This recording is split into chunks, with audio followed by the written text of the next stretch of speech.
Bonjour chères auditrices et chers auditeurs, bienvenue dans votre émission préférée du dimanche, l'Orient Express. Nous sommes le dimanche 15 octobre et nous sommes ravis de passer ce super moment avec vous alors que vous êtes dehors au soleil.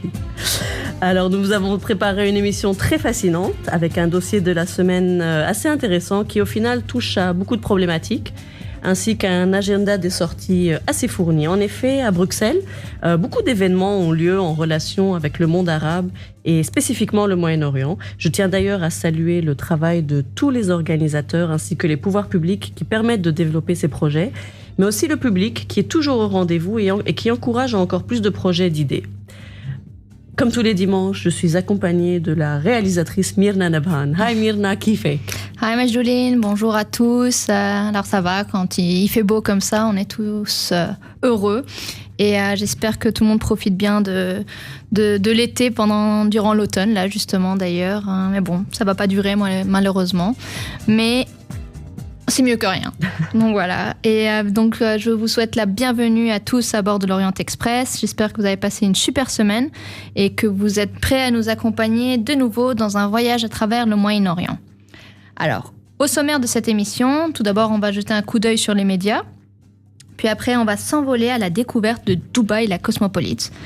On parlera aussi donc dans la rubrique « Il était une fois le Moyen-Orient » d'un livre qu'il faudrait lire et relire et re-relire. Je parle donc des identités meurtrières du grand Amin Maalouf. D'ailleurs, notre dossier de la semaine qui s'intitule « Il a tout de sa mère sauf sa nationalité » traitera de certains sujets un peu épineux dans le monde arabe. Et puis on terminera avec une découverte culinaire qui se retrouve dans nos assiettes au Maghreb, au Levant et ici en Occident, dans la rubrique Yallah en cuisine. J'espère, chers auditeurs et chères auditrices, que tout ça vous donne envie de rester avec nous à bord de l'Orient Express sur Arabelle. Le soleil nous fait de la concurrence, on sait, mais en tout cas, à tous ceux qui nous écoutent maintenant, aujourd'hui, ce dimanche en live, merci beaucoup.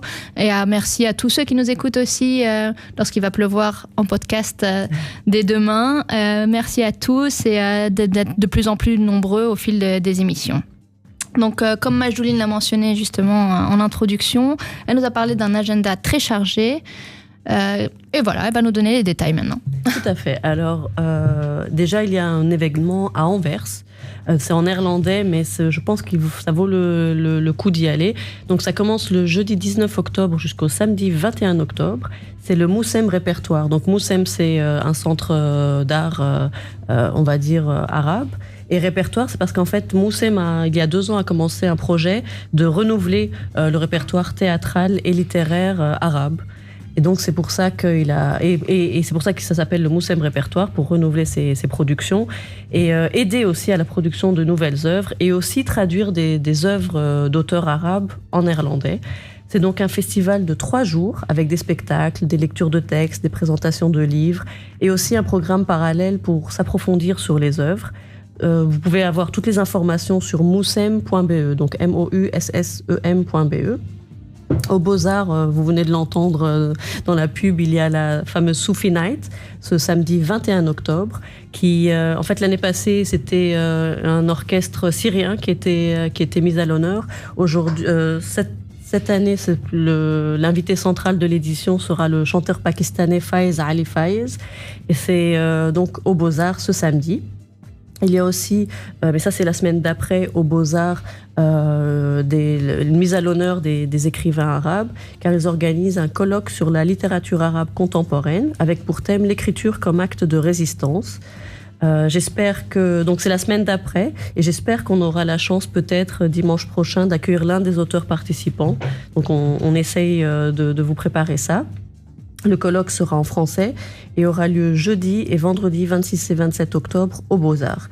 Il y a évidemment plein d'autres activités pour le reste du mois d'octobre et on vous en parlera chaque semaine en son temps. Voilà, le mois d'octobre n'est pas encore fini.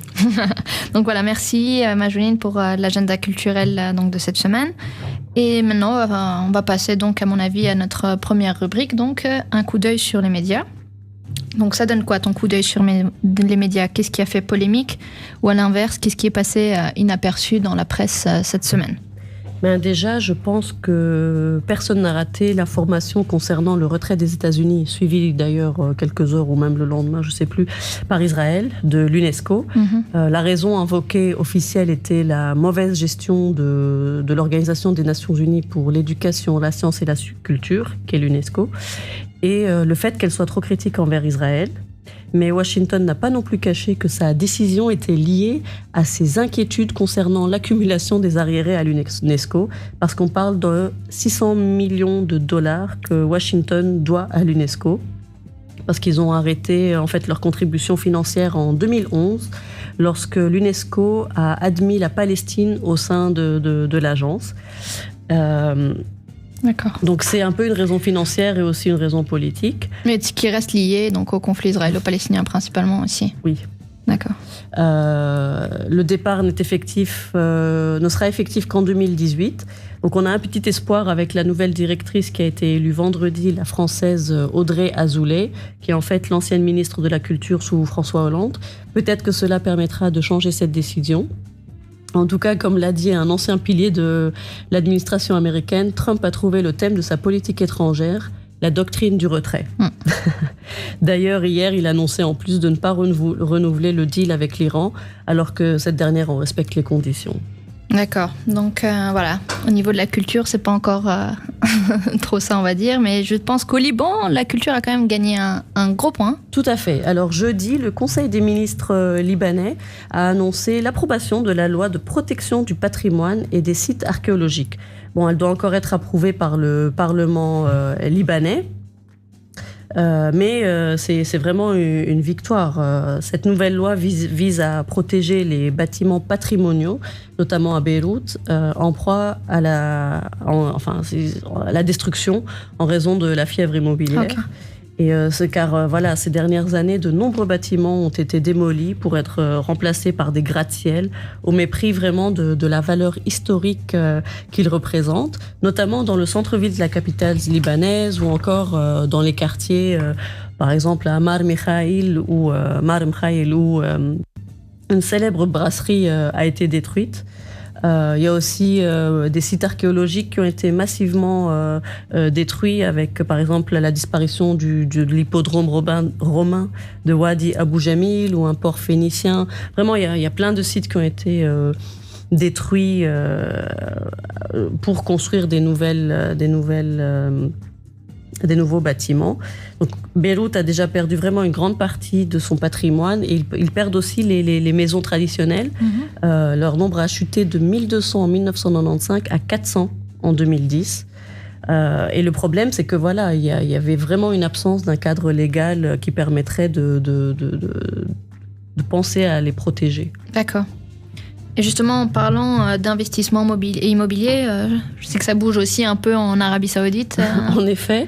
Alors, l'Arabie Saoudite a fait appel aux investisseurs pour développer le tourisme dans les 286 îles Kharasan, qui jusqu'à présent étaient préservées car ce sont des sites militaires. D'accord. Ce sont des îles coralliennes. Elles sont situées à l'extrême sud-ouest de l'Arabie, donc on va dire face à l'Afrique. En mer Rouge, non loin de la frontière avec le Yémen. Elles sont magnifiques. J'espère vraiment que le comité en charge de valider les dossiers tentera de préserver leur nature exceptionnelle, composée de dunes où il y a des gazelles, les fonds coralliens, c'est vraiment un paradis pour les plongeurs. Il y a même des dugongs, qui sont des mammifères marins, qui sont apparentés aux lamantins. D'accord. Donc c'est vraiment intéressant. Faudrait que tu nous fasses une semaine, une ville... Mais c'est protégé en fait. Oui, mais ce serait intéressant d'en parler plus en profondeur. Et aussi, ce qu'il faut savoir, c'est que la ville de Kharasan se caractérise par ces maisons construites à base de coraux pour des marchands et des vendeurs de perles. Donc c'était avant la tradition, enfin c'était le commerce de l'époque. Donc il y a un projet de pont qui relierait une ville qui s'appelle Jizan avec les îles Kharasan. Ce serait un pont d'une longueur de 40 km et ce serait même l'un des plus longs au monde. Donc vraiment to be continued pour voir quels projets vont se développer dans ces îles. Bah, tu m'apprends une nouvelle chose. Et justement, voilà, je crois que tu as encore une dernière information avant de nous envoler pour la découverte de Dubaï. Mais tu as une dernière information. La dernière, et pourtant c'est la plus importante. J'aurais vraiment dû en parler dès le début. parce que c'est la rentrée des classes à Mossoul, en Irak. Encore Mossoul, on en avait parlé il y a 2 semaines, je pense. C'est un peu impossible de ne pas en parler avec tout ce qui se passe actuellement, mais malheureusement. Écoute, les écoles étaient fermées depuis juin 2014, en plein examen, en fait, lorsque la ville tombe aux mains de Daesh. Les élèves n'ont même pas pu suivre leurs examens, donc il y en a qui n'ont pas été diplômés, etc. Et donc le retour à la normale n'est vraiment pas facile pour les quelques 300 000 élèves que compte Mossoul. Seulement 210 écoles sur 600 ont rouvert.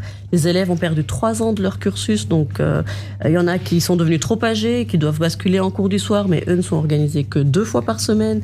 Il faut organiser des examens pour retrouver le niveau pour définir le niveau des élèves et les répartir. Mais malgré ça, c'est une très heureuse nouvelle. C'est ce que j'allais dire. Malgré tout ça, c'est quand même... Parce ce qu'il faut aussi noter, c'est qu'une grande partie des migrants, la raison principale des migrants, c'est de trouver un meilleur avenir ailleurs, mais aussi une meilleure éducation pour leurs enfants. Donc le fait que ça revient... Ce retour un peu à la normale. C'est vraiment une super nouvelle. Donc en espérant que ça continuera et que voilà. Inch'Allah, que les 600 écoles réouvriront et que voilà, dans toute la région d'ailleurs, traversée par des conflits, que malheureusement ces enfants n'aient pas à subir les conséquences des actes pour lesquels ils ne sont pas responsables. Mais avant donc de rien du tout, en fait. De suivre l'émission, on va écouter un tout petit peu de musique. Arabelle FM. Arabelle FM, à Bruxelles sur le 106.8.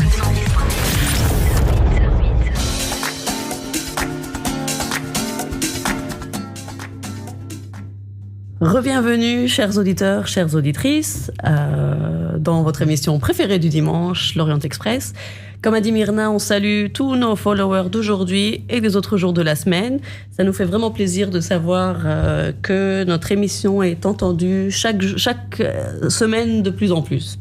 N'oubliez pas d'aller faire un petit tour d'ailleurs sur la page Facebook, donc Orient Express-Arabelle FM, où vous pourrez retrouver donc certaines informations dont on parle durant nos lives, et puis aussi réécouter l'émission si vous l'avez ratée, comme aujourd'hui sûrement parce qu'il fait trop beau, et que vous pourrez réécouter justement en boucle tous les jours si vous voulez, en écoutant les podcasts disponibles sur la page. Et n'hésitez pas aussi à nous envoyer des SMS au 0488 106 800. On vous répondra. Alors, on était sur l'émission, la rubrique Une semaine, une ville. Donc voilà, Majdoline va nous parler aujourd'hui de Dubaï, la cosmopolite. Mais écoute, je voulais vous emmener visiter cette fois-ci, pas le passé, mais le futur. Parce que Dubaï, c'est vraiment cette ville cosmopolite à la pointe de la nouveauté, qui se lance toujours dans des projets fous pour battre tous les records. La plus haute tour, l'hyperloop, les taxis-drones. Mais je vais me calmer, je vais vous en parler en tant que touriste. D'ailleurs, surtout, Dubaï est connue pour être la ville des expatriés, que ce soit donc on va de l'ouvrier jusqu'au financier. Tout le monde y est. C'est une ville de passage, que ce soit pour 4-5 années ou même plus, au final, pour 20 ans aussi. Donc voilà, ça dépend vraiment des opportunités qu'il y a aussi et du moment où la personne décide d'aller s'installer là-bas. Elle a été d'ailleurs classée juste devant Bruxelles, la ville la plus cosmopolite du monde. Tout à fait. Et quand on pense à Dubaï, c'est tout de suite les palmiers, les piscines, les villas démesurées. C'est l'extravagance. Mais je vais vous conseiller de commencer la visite de Dubaï par sa vieille ville, qui s'étend de part et d'autre d'un bras de mer, et ça s'appelle, on va dire, la Creek. Et elle regroupe 2 grands quartiers, donc Deira et Bour Dubaï. À Deira, on va retrouver la plupart des souks de la ville, ainsi que le quai des dos. Donc ces dos, c'est les fameux bateaux traditionnels en bois qui servaient à l'époque au commerce. Et donc vous pouvez les voir se décharger. D'ailleurs, on peut traverser ce bras de mer en bateau-taxi pour arriver de l'autre côté, donc à Bour Dubaï, qui là ce quartier abrite 2 anciens quartiers qui ont été restaurés. Bon, excusez-moi pour les noms parce que je les avais en français, donc si je les prononce mal, c'est pas de ma faute. Donc c'est Bastakia et Shindara. où là, l'ambiance est vraiment authentique et ça ressemble à rien à ce qu'on peut voir à Dubaï dans le reste de la ville. On peut voir les constructions dubaïotes les plus anciennes, comme par exemple, il y a le patrimoine, comment on appelle ça, le bâtiment du patrimoine. C'est un ancien palace d'un marchand perse de perles qui a été rénové. Et ça donne vraiment un aperçu de ce que pouvait être la vie à Dubaï au début du XXe siècle, lorsque son économie se basait sur les perles et les épices, justement. D'accord, donc il y a une vieille ville et il faut envisager disons un jour pour la vieille ville. Donc un jour pour se plonger dans le passé, et le lendemain, il faut aller visiter les incontournables, tels que le fameux Burj Al Arab, qui est l'hôtel 7 étoiles en forme de voile de bateau. Il est important de noter que tous ces grands hôtels, l'entrée est interdite aux visiteurs. Parce que voilà, c'est vraiment fait pour les gens qui sont dans l'hôtel. C'est des hôtels magnifiques. Mais si vous voulez quand même visiter Burj Al Arab, ça que vous coûtera le moins, c'est d'aller prendre un thé. Il coûte combien le thé là-bas? Voilà, un petit thé, mais avec des petites douceurs. Et le minimum, c'est 70 €. D'accord. Ok, le thé. Voilà. Mais pour faire la vraie photo emblématique de Dubaï, en ayant en fond ce fameux hôtel de Burj Al Arab, ça c'est gratuit. Et il suffit d'aller sur la plage de Msouqeim, vous vous mettez là, vous faites une très belle photo. D'accord, santé cette fois-ci par contre. Ou vous ramenez votre thé du marché de la vieille ville justement. L'autre lieu emblématique, c'est évidemment les fameuses Palm Islands. Donc on voit plutôt du ciel ces îles artificielles en forme de palmiers. Et elles abritent des villas et des hôtels, dont le fameux Palm Atlantis. C'est pareil, vous pouvez visiter certains endroits mais pas tout. Mais pour vraiment apprécier la démesure de l'homme, je crois que la meilleure solution pour visiter ces îles, c'est le fameux Skydive Dubaï. Donc, se jeter à partir d'un avion pour vraiment admirer ces palmes. D'ailleurs, je pense qu'on voit tous les photos de profil de certains de nos amis, toujours la même, où on voit le palmier. C'est vrai que ça a l'air magnifique. Mais t'es trop heureuse. Mais ce que j'ai remarqué aussi, c'est que comme c'est en construction, il y a aussi malheureusement beaucoup de chantiers, beaucoup de grues. Donc, il ne faut pas non plus s'attendre à voir des paysages magnifiques. Ouais, c'est... D'accord, pas que le Miami, le côté, on va dire, bling-bling. Voilà. Quand même. Mais justement, quand on parle de Dubaï, on pense aussi nécessairement à shopping, au mall, vu qu'il fait tellement chaud. Donc, voilà. Si vous voulez faire du shopping, il faut vraiment aller dans les malls. Donc, on a le Mall of the Emirates, le Mall of Dubai. On y trouve de tout, des boutiques, des restaurants, des espaces pour enfants. Et c'est à Mall of the Emirates que vous pourrez faire du ski. Donc, c'est pas Sky Dubaï, mais Ski Dubaï. D'accord. Du ski dans un mall? Oui, mais je pense que tout le monde sait que ça existe à Dubaï. Mais donc, c'est vraiment un Mall of the Emirates que l'on peut faire cette super activité. Le souk de Madinat Jumeirah est aussi très beau à visiter. Mais même si les boutiques n'ont rien d'intéressant, mais ils ont vraiment refait toute une ambiance de souk. Et par ailleurs, il faut impérativement faire aussi une balade sur la marina. Les autres activités, entre autres, c'est une soirée ou un après-midi en 4x4 dans les dunes. Aller voir aussi le Burj Khalifa, qui est la tour la plus haute du monde. On peut aussi aller voir les entraînements de dromadaires. Donc, on peut aussi étendre le voyage. On peut aller dans les autres Émirats. D'accord. Et quels sont les détails pratiques pour y arriver? Bon, déjà, la chose la plus importante à savoir, c'est quelle est la meilleure période pour y aller. Déjà aussi. Donc, c'est de novembre à mars, lorsque les températures descendent plutôt aux alentours de 24, donc quand c'est l'été chez nous. Mais il faut quand même prévoir... C'est en plein mois d'août ici. Un jour au mois d'août. Le jour du mois d'août. Canicule. Mais il faut quand même prévoir une petite veste pour le soir et les pluies. Les ressortissants belges peuvent obtenir un visa de 90 jours à leur arrivée, comme la plupart des ressortissants des pays occidentaux. Par contre, ceux des pays arabes doivent obtenir leur visa à l'ambassade. D'accord. Il y a des vols directs à partir de Bruxelles et en 6 heures, vous êtes à Dubaï. Vous pouvez également prolonger le séjour et visiter, comme j'ai dit, les autres Émirats par la même occasion. Sachez aussi que si vous êtes en transit à Dubaï pour plus de 5 heures, vous avez le droit de sortir et prendre l'opportunité de visiter la ville. C'est vraiment une ville qui a pour définition la diversité, tant architecturale que démographique. Et c'est pas pour rien que nous avons choisi cette ville aujourd'hui, parce que notre thème conducteur, c'est quand même l'identité. C'est vrai. Et Dubaï, c'est cette ville qui symbolise un rêve et où énormément de jeunes arabes, par ailleurs, s'expatrient, se rencontrent, se marient. On a diverses nationalités, se pose donc la question de l'identité, de la nationalité, de la transmission de la nationalité. Et c'est de cela que l'on va parler dans la suite de notre émission. Tout à fait. Donc, comme chers auditeurs et auditrices nous en a parlé Majouline, on parle beaucoup d'identité dans cette émission-là. Justement, Majouline nous a dressé un tableau assez flatteur de Dubaï et du côté très cosmopolite, mais malheureusement, parfois, en ces temps perturbés et de repli sur soi, les identités peuvent être aussi un facteur de division plus que de réunification, malheureusement. C'est pour ça que j'avais vraiment envie de vous parler d'un essai que j'avais dû lire durant mon cursus universitaire et qui m'avait personnellement énormément marqué à l'époque et qui, à mon humble avis, fait partie des classiques que chacun devrait avoir lu ou étudié. Donc, il est sorti... c'est un vieux livre, donc il a bientôt 20 ans. Il a été publié en 1998. Et malheureusement, ce texte très puissant est toujours utile et il le sera, je le crains, encore longtemps. Donc justement, je veux vous parler aujourd'hui dans cette rubrique Il était une fois le Moyen-Orient, qui est donc la rubrique littéraire, des identités meurtrières d'Amin Maalouf. Et je pense qu'on n'a vraiment plus besoin de présenter le grand Amin Maalouf, mais je sais que tu vas le faire quand même. Oui, voilà, tu le savais très bien. Donc, Amin Maalouf est un écrivain et académicien franco-libanais.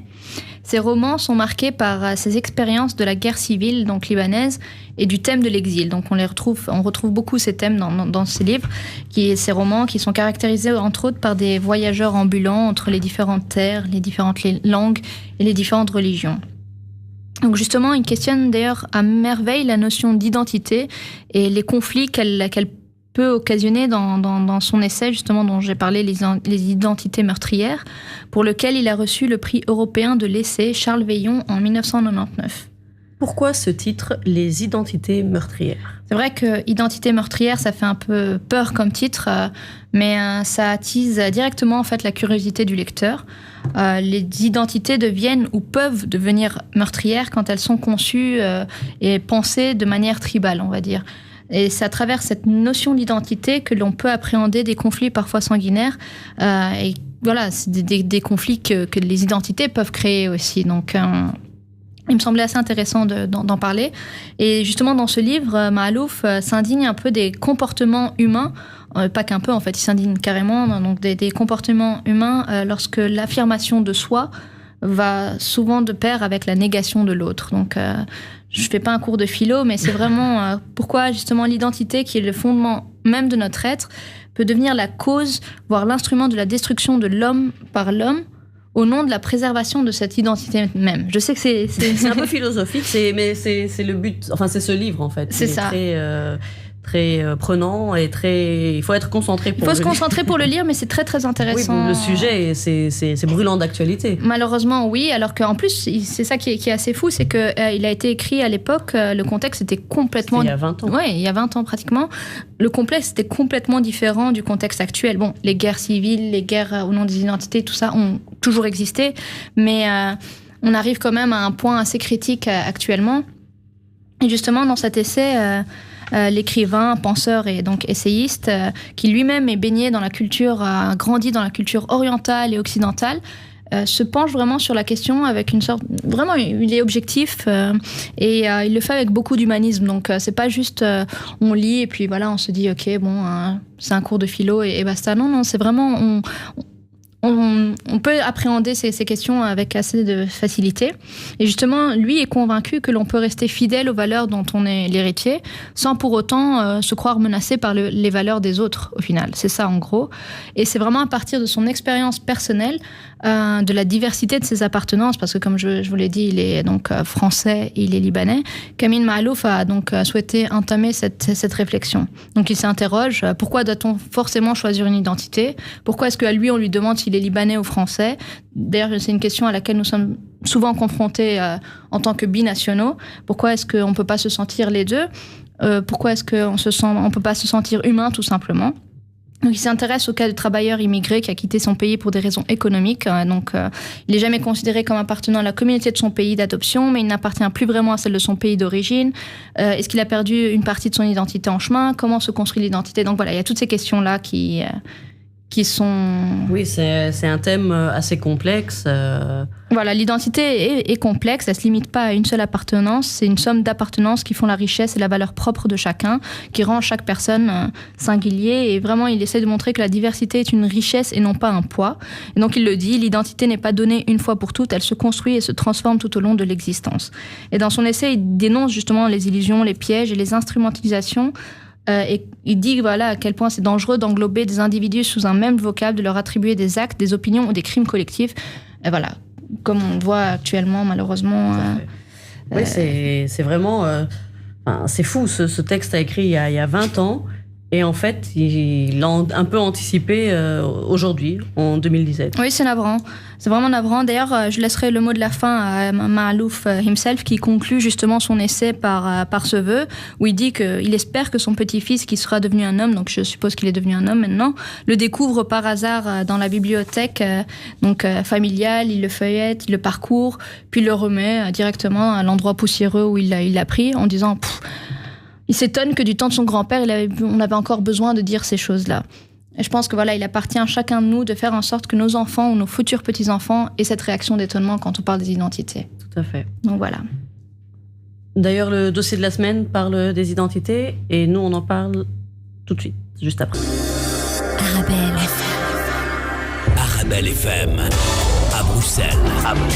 Sur le 106.8. Re-bienvenue dans l'émission du dimanche, l'Orient Express sur Arabelle FM 106.8. On parlait des identités, on parlait des villes cosmopolites, et tu as appelé ton dossier de la semaine, Myrna, « Il a toute sa mère sauf sa nationalité », qui est le slogan d'une campagne de sensibilisation au Liban. Oui, c'était une ancienne campagne que j'ai vue sur Internet, donc au Liban, où on voit un bébé super mignon et oh, il a les yeux de sa maman, oh, il a le nez de sa maman, oh, il a la beauté de sa maman et tout, sauf qu'est-ce qui n'a pas la nationalité de sa maman. Donc voilà, c'est une campagne pour dénoncer ça, justement. Et comme on parlait des identités mélangées dans la rubrique littéraire, je me suis dit qu'il serait intéressant de s'intéresser à une problématique, donc à cette problématique qui concerne encore de nombreux pays arabes, donc la transmission de la nationalité par la mère. Donc plusieurs pays, ces 10 dernières années, ont assoupli leurs lois pour permettre aux femmes de transmettre la nationalité donc sous certaines conditions, que ce soit à leur mari étranger ou à leurs enfants. Donc je pense qu'il y a l'Égypte, l'Algérie et je sais qu'il y a le Maroc aussi qui ont donc un peu changé à ça. Mais il y a encore quand même certains pays qui restent encore à la traîne du côté, on va dire, du Moyen-Orient, comme le Liban ou la Syrie par exemple. Donc cette question de transmission de la nationalité, c'est pas juste, on va dire, une simple formalité juridique, se dire ok, j'ai la nationalité de ma mère. Il y a des femmes, des hommes, donc les filles ou les fils ou les maris de Libanaises qui, par exemple, qui souffrent tous les jours au Liban face à des complications administratives où il y a vraiment des cas. Oui, parfois c'est vraiment complexe, quoi. Donc parfois, il y a même des cas où c'est assez tragique, comme par exemple les enfants de mères libanaises où le père les a abandonnés. Ils doivent vivre avec un laissez-passer à chaque fois pour renouveler constamment, de rester sur leur territoire, dans leur pays. Ouais, en fait, on ne se rend pas compte de toutes les complications au quotidien de ce genre de problématique. C'est ça, c'est exactement ça. C'est vraiment des complications auxquelles on pourrait se passer, quoi. Donc, il est aussi intéressant de noter, d'ailleurs, que l'homme libanais, lui, pour sa part, ou le Syrien d'ailleurs, peut donner donc à sa femme la citoyenneté, donc à son épouse qui est étrangère, mais aussi donc aux enfants de cette dernière, nés d'une précédente union en fait, donc même si c'est pas ses enfants, quoi, à lui. Donc la mère, elle peut même pas transmettre sa nationalité à ses propres enfants, sauf s'ils sont illégitimes, donc ils sont nés hors mariage en fait, ou de père inconnu. Donc là, elle peut transmettre à ses enfants la nationalité. Oui. Donc voilà. C'est choquant. c'est assez bizarre, on va dire. Et donc les couples mixtes, donc avec une épouse libanaise, doivent se contenter d'un permis de séjour, donc pour vivre au Liban.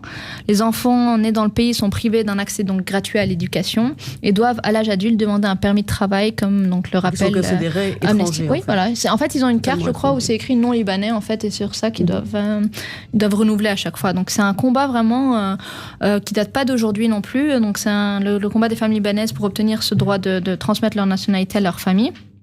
Donc il y a ce mouvement ma nationalité est un droit pour moi et ma famille qui milite depuis plus de 10 ans pour modifier le code de la nationalité au nom de l'égalité des droits entre hommes et femmes. Et d'ailleurs en Syrie, il y avait une forte mobilisation à ce sujet avant que la guerre n'éclate en 2011. Tout à fait. Donc il y a la Syrian Women's League qui avait déjà commencé en 2003 à l'époque à réclamer ce droit. En 2010, le groupe avait présenté au Parlement une proposition d'amendement de la loi qui a malheureusement été un peu mise au placard voilà, avec la situation, avec la guerre qui s'est déclenchée l'année d'après. Par contre, justement, c'est maintenant, après 6 ans de conflit, que peut-être la situation risque d'être débloquée. Ah, et comment ça ? Voilà, en temps de guerre, parfois des nouvelles idées font leur apparition. Donc il y a un comité qui a été formé pour justement proposer une nouvelle loi qui permettrait donc cette transmission de la nationalité par la mère. Donc c'est une conséquence de la guerre dans le sens où le rôle des femmes en Syrie a considérablement changé ces dernières années, donc suite au conflit. Donc aujourd'hui, beaucoup de femmes se retrouvent chef de famille, donc elle-même, parce que voilà, le mari est parti, ou il est au front, ou il a été tué, ou expatrié. Et voilà, il est parti, donc oui. C'est ça que je voulais dire par partie. Et donc voilà, elle se retrouve à devoir avoir elle les responsabilités, à devoir gérer la famille, à devoir dans des sociétés un peu traditionnelles comme ça. Donc voilà. D'ailleurs. Il est intéressant aussi de souligner qu'il y a beaucoup plus de femmes actives, d'ailleurs, depuis le déclenchement du conflit. Bon, les femmes étaient assez actives dans la société syrienne, mais depuis le développement du conflit, enfin, depuis qu'il y a le déclenchement, il y a encore plus de femmes qui travaillent. Mais bon, pour en revenir à cette histoire de transmission de nationalité, il y a quand même certaines personnes qui restent sceptiques pour le cas syrien, parce qu'ils ont un peu peur que ces réformes bénéficient aux combattants étrangers qui ont débarqué donc en Syrie avec tout l'afflux considérable de djihadistes qu'a connu le pays et qui vont épouser des Syriennes et qui vont avoir la nationalité. Donc comment ces gens-là pourront sortir après ? Bref, il y a aussi beaucoup de discussions autour de tout ça. Mais dans la globalité, la proposition reste bien reçue et si ça passe, ce serait vraiment un grand changement. Oui, mais l'impact est aussi au niveau de l'héritage. Parce que, voilà, par exemple en Syrie, si les enfants ne sont pas syriens, pour hériter de leurs parents, en fait, ils ont 2 ans. Ils ne peuvent pas hériter de leurs parents. Ils ont 2 ans pour revendre les biens. D'accord. Sinon, les biens sont vendus aux enchères. Et donc, on leur donne vraiment le prix le plus minimum. Donc, c'est une discrimination effroyable, en fait, de ne pas pouvoir transmettre sa nationalité à ses enfants. Mais à la base, pourquoi cette discrimination, en fait ? Justement, comme dans tous les pays arabes, cette discrimination est avant tout vraiment la conséquence d'un système, on va dire, patriarcal dominant. On constate un blocage un peu en décalage avec d'autres avancées dans ces sociétés. Donc, par exemple, voilà, l'image que le Liban donne de lui-même, c'est pas une image d'une société figée avec, voilà, un des droits les plus élémentaires, les plus basiques. De transmettre juste sa nationalité à son enfant n'est pas donné. Mais il faut garder en tête que ces sociétés restent tout de même assez conservatrices et que donc les codes du statut personnel sont inspirés de principes religieux et remettre en question ce système de domination est donc souvent très très difficile. Ça ne veut pas dire que ça se fait pas. Ça va se faire, ça se fait petit à petit. Et par exemple, au Liban, pour justifier cette situation, les autorités libanaises avaient souvent évoqué la présence des réfugiés palestiniens et probablement maintenant des réfugiés syriens aussi dans le pays. Donc, comme quoi, voilà, si une femme libanaise épouse un réfugié palestinien, elle lui donne la nationalité. Donc, ça pourrait vraiment déstabiliser l'équilibre démographique, par exemple, au Liban. Mais bon, cet argument, il passe pas du tout auprès des ONG qui rappellent que les restrictions des règles de transmission concernent juste les femmes qui sont privées de ce droit élémentaire, mais pas les hommes. Donc, c'est un peu bizarre, quoi. Donc, un homme peut aussi épouser une voilà, c'est ça. Pour la Syrie, d'un point de vue sociétal, généralement, la société syrienne préfère, on va dire, les mariages intersyriens ou à la limite entre arabes.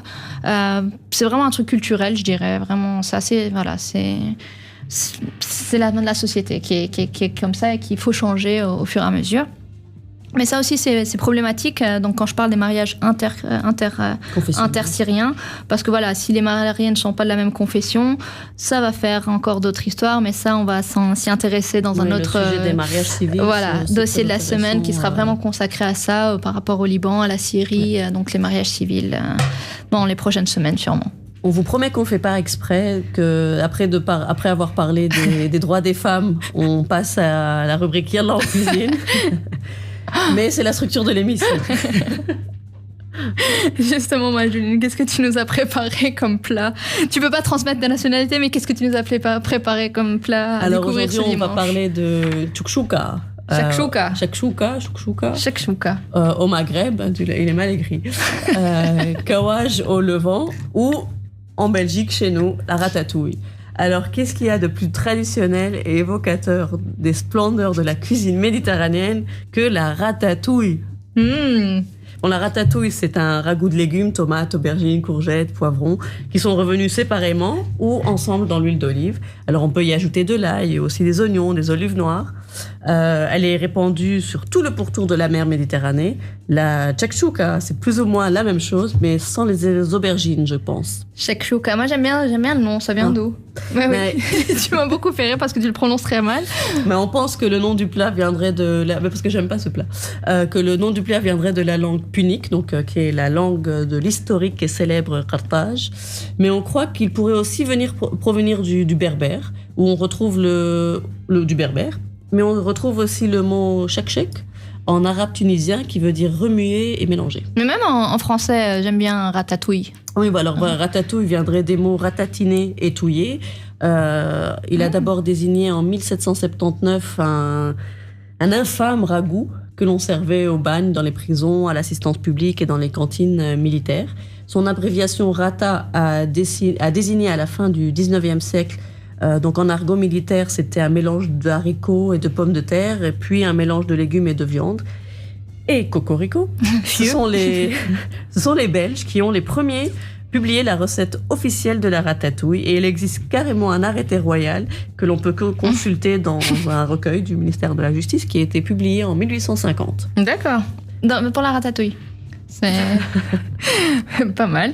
Et c'est aussi un plat traditionnel qui est très populaire aussi donc au Levant, oui, au Moyen-Orient. On en connaît plusieurs versions selon les régions et différents noms aussi. Alors la ratatouille en Syrie et au Liban se compose de légumes, de la ratatouille telle que nous la connaissons ici en Belgique, mais elle peut être cuite au four. Et là, elle s'appelle lahme bil-farn. Mais on trouve aussi des... Et puis à lahme, il y a du On peut y mettre de la lahme dans sa version changée. Et, améliorée. Une autre variante qui se rapproche un peu plus de la shakshuka. Shakshuka. Il n'y a pas de thé. C'est le kawaj, qui est parfumé de thym, de romarin, de basilic, de laurier. On y trouve en plus de l'ail et de la viande hachée.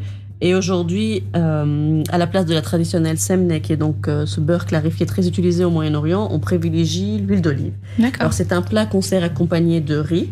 C'est un plat d'été. C'est un plat d'été. Il fait beau maintenant. Donc voilà. Mais c'est un plat qui, la ratatouille, se congèle très très bien et elle est encore meilleure réchauffée. Eh bien, merci beaucoup, Majoline, pour cette très alléchante rubrique, même si tu n'aimes pas la tchouka, comme tu dis. Vous pouvez nous suivre en direct sur arabelle.fm. Re-bienvenue parmi nous, chers auditeurs, chères auditrices, et vive le soleil qui nous donne tellement de bonnes vibes pour un dimanche. Il fait quand même plus ou moins 24 degrés, je crois, non, Majoline ? Faut pas être si optimiste que ça, il fait beau. Voilà, donc j'espère que vous avez passé un agréable dimanche en notre compagnie. On remercie donc toutes les personnes qui nous écoutent, toutes les personnes qui nous suivent sur les réseaux sociaux, toutes les personnes qui nous proposent aussi des sujets d'émission. Donc n'hésitez pas, si vous avez envie d'approfondir un sujet ou l'autre, on est là et on est réceptive à tout ce que vous pouvez nous proposer. Donc vous pouvez nous contacter sur notre page d'Orient Express-Arabelle FM. et on répond assez rapidement généralement. Et voilà, donc nous avons parlé de la shakshuka. Julie nous a parlé de la shakshuka, nous a parlé de Dubaï, nous avons parlé des identités meurtrières malheureusement aussi. Nous avons parlé aussi de la transmission de la nationalité par la mère dans le monde arabe. Et nous vous préparons encore plus d'émissions encore plus intéressantes. Et restez avec nous encore à bord de ce voyage dans les prochaines semaines. Voilà, merci à tous. On vous souhaite un merveilleux dimanche. Et maintenant, Dunia Al-Adab va vous accompagner pour le reste de la journée. On va vous laisser en musique et on vous souhaite une très belle semaine. À la semaine prochaine. Bye bye.